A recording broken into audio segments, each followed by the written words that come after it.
தமிழ் திரை உலகில் எம்ஜிஆர் சிவாஜி ஒரு சகாப்தம் என்றால் மிகையாகாது.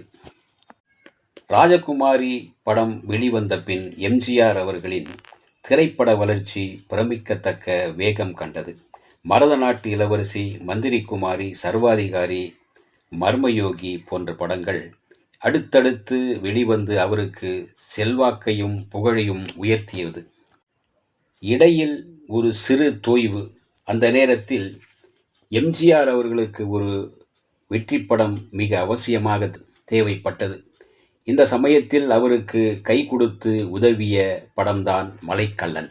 பட்சிராஜாவின் தயாரிப்பான மலைக்கள்ளன் நாட்டுக்கு நல்லதை செய்திடும், வஞ்சகத்தை எதிர்த்து போராடும், தலைமறைவாகி வாழும் ஒரு நல்லவன் கள்வனின் வேடத்தை தாங்கி வாழ்வதுதான் இந்த படத்தின் கதை.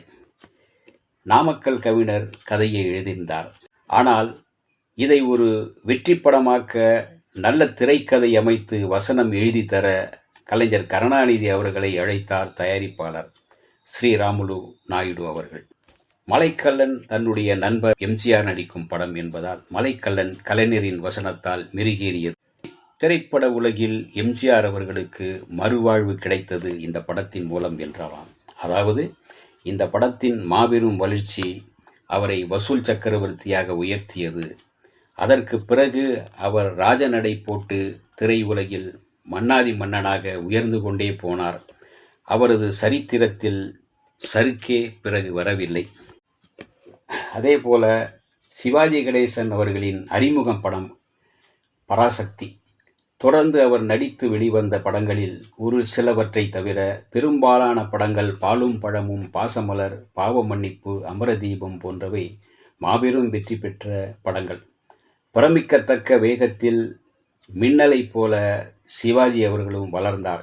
இடையில் அவருக்கு ஒரு சிறு தேக்கம் நிலை, சோர்ந்த நிலையில் இருந்த அவரது திரைப்பட வாழ்க்கைக்கு தெம்பூட்ட ஒரு வெற்றி படம் அப்போது அவசியமாகியது. மனோகரா பிக்சர்ஸ் நிறுவனம் மனோகரா படத்தை தயாரிக்க முனைந்து மனோகரனாக இதில் நடிக்க சிவாஜி கணேசன் அவர்களை ஒப்பந்தம் செய்து கொண்டது.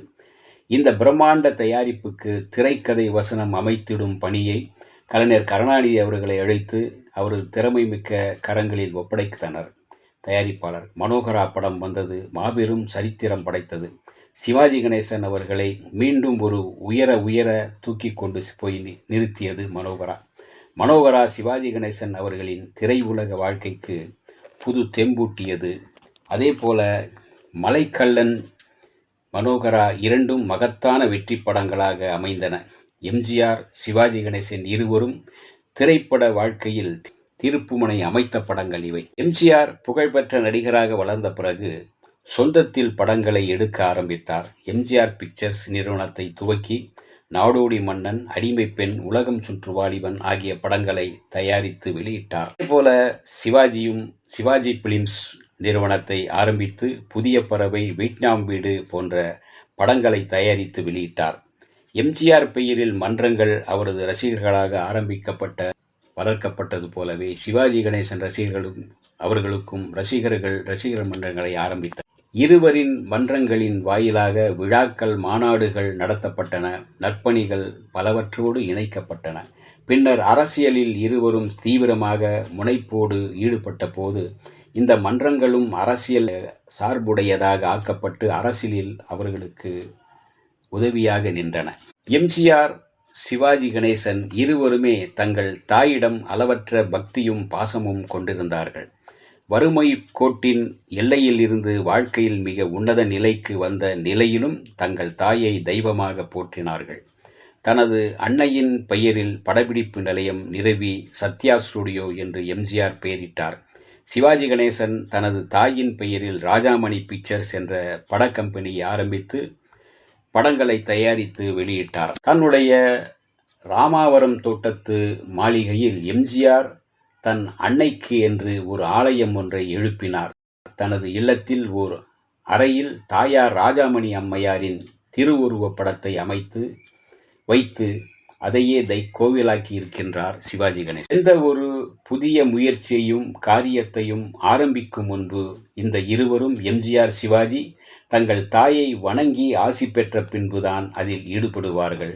தாயை வணங்காமல் தங்கள் அன்றாட வாழ்க்கையை இவர்கள் தொடங்கியதில்லை. பல பட்டங்கள், பதவிகள் இருவரையும் தேடி வந்தன. சிறந்த நடிகர்களாக இருவரும் பல அமைப்புகளால் தேர்ந்தெடுக்கப்பட்டு, பாராட்டப்பட்டு, விருதுகள் அளிக்கப்பட்டு கௌரவிக்கப்பட்டனர். நடிப்புத் துறையில் தங்களது கலைப்பணியில் இருவரும் ஆற்றியுள்ள தொண்டினை பாராட்டி கௌரவிக்கும் வகையில் நடிகர் திலகத்திற்கு பத்மஸ்ரீ விருதையும், மக்கள் திலகத்திற்கு பாரத் ரத்னா விருதையும் வழங்கி இந்திய அரசு சிறப்பித்தது. அமெரிக்க அரசின் அழைப்பினை ஏற்று எம்ஜிஆர் அவர்கள் அமெரிக்கா சென்று திரும்பினார். அங்கே அவருக்கு பாராட்டு பத்தியம் வழங்கப்பட்டன. போல நடிகர் திலகமும் அமெரிக்க அரசினால் அழைக்கப்பட்டு பாராட்டப்பட்டார். பல்கலைக்கழகங்களால் கௌரவ டாக்டர் பட்டம் பெற்றனர். உலகில் எம்ஜிஆர் பாணி, சிவாஜி பாணி என்று தங்களுக்கென்று தனி பாதையையும் வழிமுறைகளையும் அமைத்து இன்றைக்கு வரையும் புதிய கலைஞர்களுக்கு வழிகாட்டும் வகையில் அவர்கள் வாழ்ந்து வந்தனர். சகப்த நடிகர்கள் என்ற தனி சிரிப்புடன் இன்றளவும் தமிழ் திரையுலகத்தினால் அழைக்கப்பட்டு வரும் எம்ஜிஆர், சிவாஜி இருவரும் கதாநாயகன் என்ற சிறப்பு நிலை பெற்று அறிமுகமானது கலைஞர் கருணாநிதி எழுதிய வசனத்தினால்தான். அவருடைய வசனம் இருவருக்கும் கை கொடுத்தது. இருவரிடமும் அவர் நண்பராக இருந்தார்.